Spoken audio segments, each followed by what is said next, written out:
नमस्कार, India news में आपका स्वागत है। मैं सुमन कनौजे श्री दर्शन में तमाम दर्शकों का हार्दिक अभिनंदन करती हूँ। आज श्री दर्शन में हम चल रहे हैं ग्राम कौही। ग्राम कौही पाटन से 13 किलोमीटर की दूरी पर स्थित है। आज यहाँ हम स्वयंभू भोलेनाथ के दर्शन करेंगे, साथ ही दर्शन करेंगे प्राचीन विष्णु मंदिर के, और यहाँ पर साक्षात काली माँ विराजित हैं। कहा जाता है कि काली माँ को कलकत्ता से यहाँ लेकर आया गया था। आज उन्हीं के दर्शन करने हम चल रहे हैं। आइए चलते हैं श्री दर्शन में ग्राम कौही।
छत्तीसगढ़ में पाटन से 13 किलोमीटर की दूरी पर स्थित है श्री महाकाली एवं हनुमान मंदिर। मंदिर परिसर धर्मनगरी कौही 11 एकड़ क्षेत्र में बना हुआ है।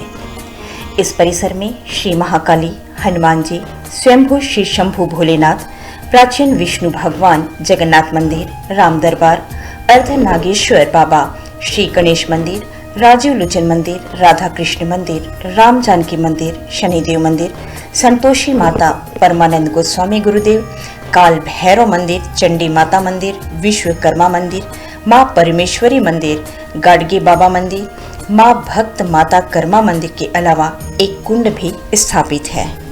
खारून नदी के तट पर प्रकृति की गोद में ऊंचे वृक्षों पर अटखेलिया करते बंदर और मंदिर परिसर का सुकून एक अलग ही शांति, सुकून, उत्साह का अनुभव कराता है। इस मंदिर की बहुत ही रोचक कहानी है। कौही गांव के इस 11 एकड़ क्षेत्र में विभिन्न देवी देवताओं के स्वरूप यहाँ उपस्थित हैं। हम अभी काली माँ के दर्शन करके आ रहे हैं, पर आदरणीय काली माँ के बारे में यहाँ बहुत सारी बातें सुनने को मिल रही हैं। माँ का इतिहास और विशेष रूप से कौन कौन सी चीज़ें यहाँ प्रचलित हैं, उसके बारे में आप बताइए। जय श्री राम। मेरा नाम योगेश्वर साहू है, कौही के रहने वाला हूँ। और यहाँ माँ काली के बहुत बड़े मतलब ये है कि जो भी भक्त यहाँ आते हैं उसकी हर मनोकामना, जैसे भी आए लोग, बच्चा के लिए आए या कोई बीमार है या कोई जो भी मतलब मन्नत लेकर आएंगे, यहाँ एकदम उनकी मुराद मतलब पूरे होते हैं। जो भी श्रद्धालु जैसे भी श्रद्धा लेकर आएंगे उसके मनोकामना पूर्ण होते हैं। और माँ काली जो है मतलब बहुत पुराना है ये, जिसे यहाँ के मतलब ब्राह्मण जो थे वो तंत्र मंत्र वाले थे, मतलब कौरव नगर में सीखे थे वो। तो ये जो है काली माई वो कलकत्ता का है। अच्छा। बताते हैं वहाँ जोड़ी था कलकत्ता, तो कलकत्ता से वो नदी मार्ग से, खारू नदी, महानदी ऐसे करते हुए मार्ग से अमली के पत्ता में लाए हैं।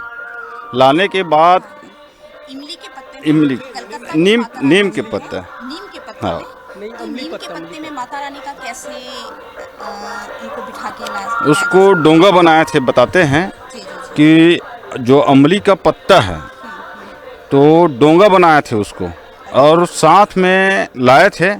जब माँ काली को लाए थे तो मैया बोले थे कि मुझे ऊंचा स्थान चाहिए। तो महाराज जी ऊंचा स्थान के लिए यही जगह दिखा, सबसे ऊंचा है ये जगह। तो माता को बोलो कि मतलब यहीं स्थापना करेंगे माता, ठीक रहेगा कि नहीं? तो माता ने बोले कि हाँ यही मेरे ठीक है। यहाँ एक नीम का झाड़ भी लगाना करके, तो लगा हुआ है ये नीम का झाड़। और बोले थे माता कि भैरव मंदिर बनाना, जैसा मैं आऊँगा तो भैरव माता मंदिर बनाना ऐसे करके, तो भैरव मंदिर वहाँ बनाया हुआ है। और इधर दक्षिणी मुँह हनुमान भी है और माँ काली है और स्वयंभू भी है। वो स्वयं से पहले से है, मतलब माँ काली से पहले हैं वो स्वयंभू।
और यहाँ जो भी मन्नत मतलब मांगता है पूरा होता है। यहाँ एक सर्प भी है और एक मूसवा भी है जो काले रंग का है, और मतलब नवरात्रि में कभी कभी दिखाई देता है। और ऐसे भी बहुत मतलब दर्शनार्थी देखते हैं।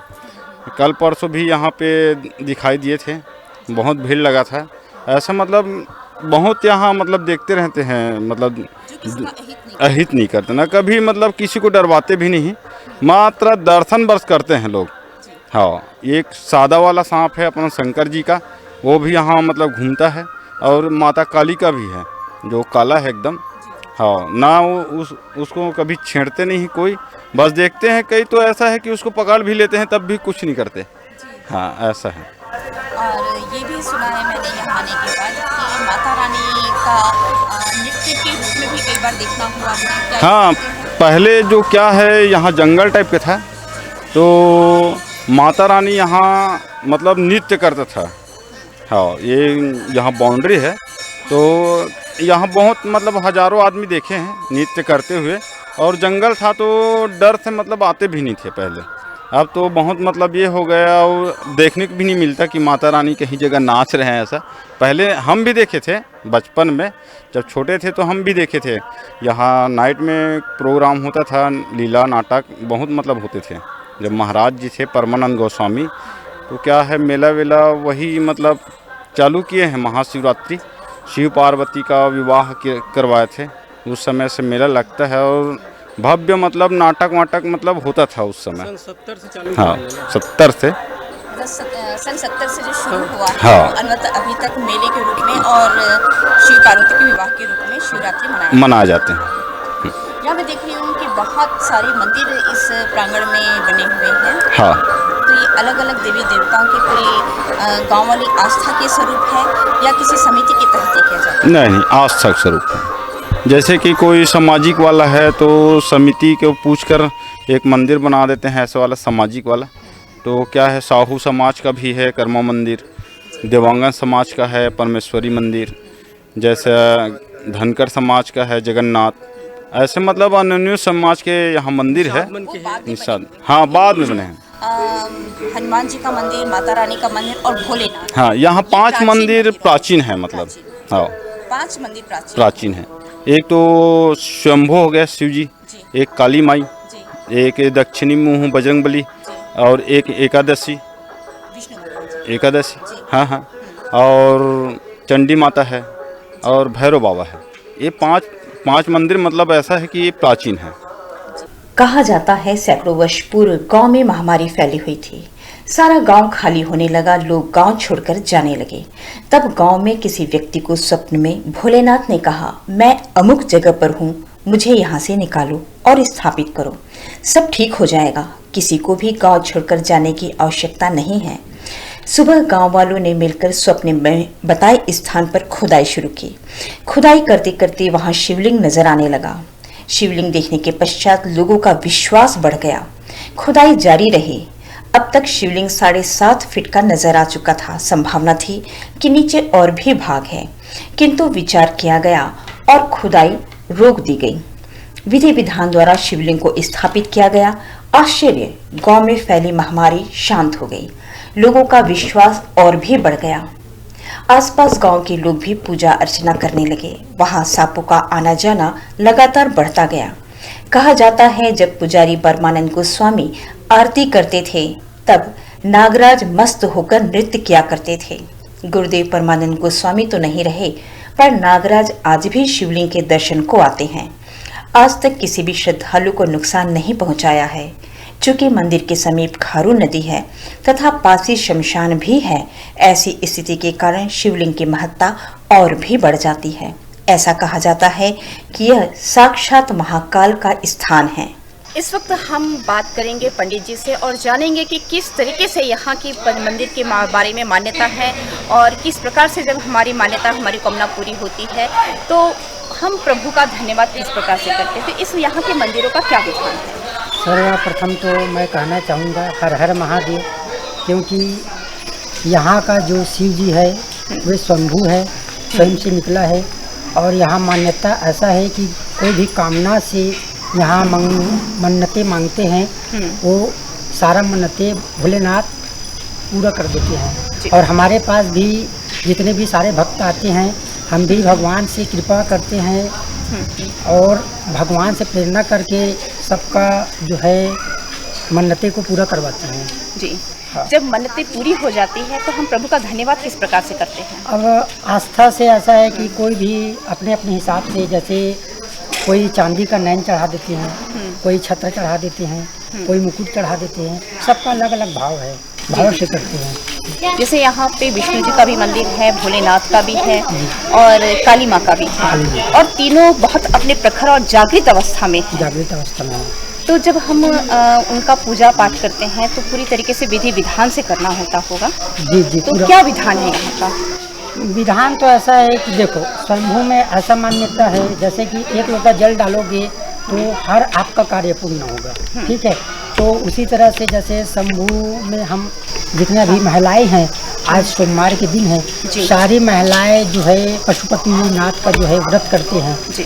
और जैसे मनोकामना पूर्ण हो जाते हैं तो दान करते हैं भोलेनाथ में जी, ऐसा है। और जैसे नवरात्रि के समय और किसी का मन्नत पूरा करते हैं ना, तो माता काली से मन्नत पूरा होने के बाद ज्योति जलाते हैं। अच्छा, काली माँ से अगर मन्नत की जाए तो जोत जलाने का प्रावधान है जी। और अगर भोलेनाथ से किया जाए है ना, तो रुद्राभिषेक या किसी भी प्रकार का दान करके आप रुद्राभिषेक करवाते हैं, क्योंकि यहाँ बहुत भव्य मेला भी लगता है जी। यहाँ पहले तो कोई ऐसा जानते नहीं थे, ऐसे आप लोगों के माध्यम से बहुत दूर दूर तक इसको जानने लगे हैं जी। इनका आस्था बहुत है जी।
और यहाँ पर जब हम आए तो विशेष रूप से जो बात सुनने को मिली वो यहाँ पे उपस्थित सांप के बारे में जी, कि जब पूजा अर्चना की जाती थी तो सांप नाचते थे। हाँ, पहले ऐसे थे कि एक थे हमारे से पहले पुजारी जी, मुख्य पुजारी जी थे जी, परमानंद गोस्वामी जी। वो जब मग्न होके जब आरती करते थे ना, तो सर्प भी उनके साथ नाचने लगते थे, क्योंकि उनका एक अद्भुत था। वो संत थे कहीं से आए थे, तो उनको भी यहीं भोलेनाथ का विशेष कृपा यहाँ प्रदान हुआ। उन्हीं के देन है जो आज हम यहाँ हैं।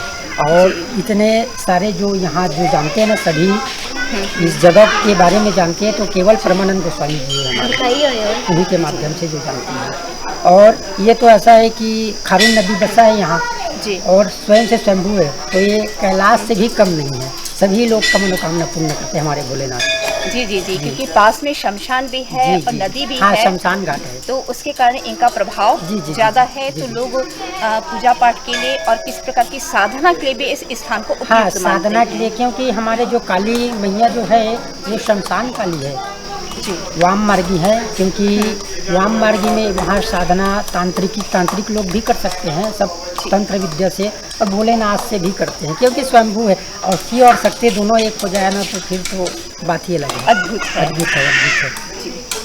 जी हाँ, आपने सुना कि शिव और काली जब एक हो जाते हैं तो वो एक अद्भुत नज़ारा देखने को मिलता है। और इस कोठी ग्राम के इस मंदिर प्रांगण में आने के बाद वही नज़ारा देखने को मिलता है, एक अद्भुत शांति और अद्भुत जिसकी कल्पना से परे है। क्योंकि यहाँ आपने माता रानी का स्वरूप देखा होगा, काली माता का स्वरूप बिल्कुल दिव्य रूप से है, स्वयंभू भोलेनाथ यहाँ विराजित है, उसी तरीके से प्राचीन विष्णु मंदिर भी यहाँ उपस्थित है। इस प्रकार से यहाँ पर आने के बाद एक अद्भुत शांति का अनुभव होता है।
मंदिर परिसर में प्राचीन दक्षिण मुखी बजरंगबली का मंदिर भी स्थापित है।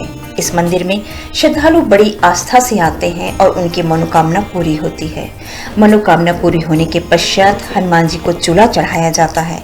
कहा जाता है इस मंदिर में किसी व्यक्ति का अगर जानवर अर्थात गाय या बैल या बकरी गुम हो जाती है और अगर यहाँ आकर वे नारियल चढ़ाकर विनती करते हैं तो उनकी गाय बैल बकरी निश्चित रूप से मिल जाती है।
यहाँ जो शिवलिंग हमने देखा वो 4 फीट ऊंचा शिवलिंग है, जिसके बारे में विभिन्न प्रकार की बातें कही जा रही हैं कि स्वयंभू शिवलिंग है और यहाँ उनके दर्शन के लिए सांप वगैरह भी आते हैं और यहाँ बिच्छू हर जगह पाए जाते हैं, ऐसा यहाँ कहना है। आइए जानते हैं यहाँ के निवासियों से कि यहाँ किस तरह की बातें हैं और शिवलिंग का क्या सत्य है। आप यहाँ के काफ़ी समय से यहाँ निवासरत हैं। हाँ। जो शिवलिंग के बारे में आप क्या इतिहास है उसका? शिवलिंग के बारे में बहुत पुराना प्राचीन इतिहास है और स्वयंभू है। पहले यहाँ बस्ती हुआ करता था, है ना। बस्ती के वाले यहाँ से उस समय कुछ प्रॉब्लम आया तो यहाँ खाली करके चले गया। फिर बस्ती वालों को सपना के माध्यम से जागृत किया गया कि मैं यहाँ पे स्थापित हूँ। फिर गांव वाले आके देखे तो वहाँ पे खुदाई किए। खुदाई करने पे पता चला कि वहाँ स्वयंभू है। मतलब स्वप्न के माध्यम से उन्होंने इंगित किया कि मैं हाँ, यहाँ पर मैं यहाँ पर हूँ। आप लोग मुझे निकाले। हाँ, फिर वो निकाला गया। फिर निकाला गया।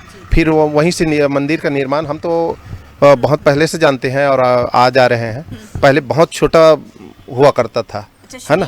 शिवलिंग का आकार करीब करीब 2-2.5 फीट से जानते हैं। आज वो उसका आकार 4 से 4.5 फीट के आसपास हो गया है। और यहाँ ऐसा सर्प है वो जो कभी दिखता है कभी नहीं दिखता है, अभी देखते देखते भी विलुप्त हो जाता है और अचानक दिख भी जाता है, ऐसा कुछ है। अच्छा। हाँ। और वो सबको नजर आता है कि विशेष नहीं, जैसे जो रहता है वहाँ पे उसको कई लोग ऐसा है कि जैसे अचानक देखो ना तो कभी विलुप्त हो जाता है तो पूछते रह जाता है कि कहाँ है, तो जिसको नजर आता है उसी को नजर आता है, ऐसा है। जी। हाँ। और क्या शिवलिंग का आकार अभी भी बढ़ रहा है? हाँ, अभी भी बढ़ रहा है उसका आकार। मतलब एक साल में कितना बढ़ जाता है? वो तो अंदाजा नहीं लगा सकते, क्यों उसका बढ़ना एकदम निश्चित ये नहीं है, मतलब एक डिस्टेंस में नहीं है, लेकिन आकार बढ़ रहा है। जी।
और यहाँ पे विशेष रूप से जो मान्यता है, जो मैंने देखा कि यहाँ पे माता रानी काली माँ का मंदिर है, हनुमान जी का मंदिर है, भोलेनाथ का है, विष्णु जी का है, तो सारे देवी देवता एक परिसर में ऐसा देखने को बहुत कम मिलता है और प्राचीन मंदिरों के रूप में। तो इसके बारे में क्या बताना चाहिए? हाँ, इसके बारे में तो उतना हमको भी ये जानकारी नहीं है, लेकिन सुनने में आता है कि ये बहुत पूर्व से अपने बुजुर्ग लोग, अपने दादा परदादा लोग बता रहे हैं कि यह मंदिर बहुत पुराना है। जब से हमारे परदादा लोग भी जानते हैं इसको कि ये पांचों मंदिर यहाँ पहले से स्थापित है। हाँ, वो उस कुंड है। पहले लोग क्या करते थे, जैसे किसी को बुखार आ जाता है या किसी को दस्त हो जाता था, या और किसी को माता रानी का मतलब माता बोलते हैं उसको आ जाता है, तो उस कुंड का पानी ले जाके यहाँ पूजा अर्चना करके भोलेनाथ से अर्जी विनती करके उस कुंड पानी ले जाके उसको पिलाते थे या नहलाते थे, तो वह 1-2 दिन 2-4 दिन में ठीक हो जाता था। ऐसा कुछ सुनने में आता था। शुभ कार्य को, हाँ, जैसे खेत फसल में किसी के फसल में उस समय की बात, अब फसल में, अब तो दवाई के ज़माना है, पहले फसल में दवाई का उपयोग नहीं होता था। उस समय ना एक बुजुर्ग लोग सोचते मेरे फसल में कुछ लग गया, कीट लग गया या तो कुछ, तो कुंड का पानी लेके भी खेतों में छिड़क देते थे तो ठीक हो जाता था। और यहाँ पर काफी बंदर देखने को मिल रहे हैं जो लगातार राम जानकी मंदिर के आसपास ये कि विशेष रूप से होते हैं कभी-कभी या हमेशा ही इनका निवास रहता है? नहीं, इसका निवास तो विशेष रूप से भी होता है और अचानक भी होता है ना। कभी शाम को पहुंच जाएंगे, कभी सवेरे पहुंच जाएंगे, ऐसा कुछ है। और साथ साथ यहाँ मेला भी लगता है ना। अपने महाशिवरात्रि का मेला 2 दिन 3 दिन 4 दिन का मेला लगता है। और साथ ही साथ यहाँ सावन के महीने में भव्य आयोजन भी होता है। आखिरी जब होता है, सावन का आखिरी मास आता है, तो यहाँ जलाभिषेक होता है। पूरा यहाँ भंडारा के रूप में सब तैयारी रहती है।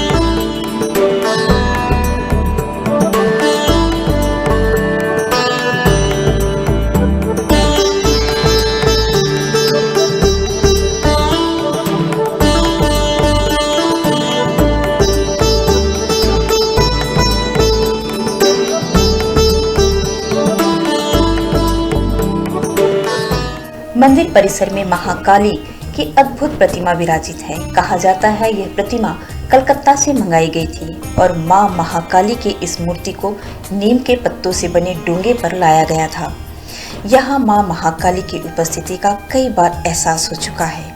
गांव वालों का कहना है कि मां महाकाली गांव वालों की रक्षा करती है, इसलिए गांव के सभी जातियों के लोगों ने सामाजिक स्तर पर अपने अपने इष्ट के मंदिरों की स्थापना की है, जिसमें ठाकुरों के बुढ़ादेव, देवांगन के परमेश्वरी देवी, साहू के कर्मा माता, निर्मलकर के गाडगे जैन के मंदिर स्थापित हैं। इन विचारों के साथ कि सभी जाति पंथ को माता रानी का आशीर्वाद प्राप्त हो सके। मंदिर परिसर में श्री 108 श्री परमानंद गोस्वामी महाराज की समाधि एवं मंदिर स्थापित है। कहा जाता है परमानंद स्वामी महाराज जब आरती किया करते थे तब नागराज मस्त होकर नृत्य किया करते थे। यहाँ साधना परमानंद स्वामी महाराज किया करते थे।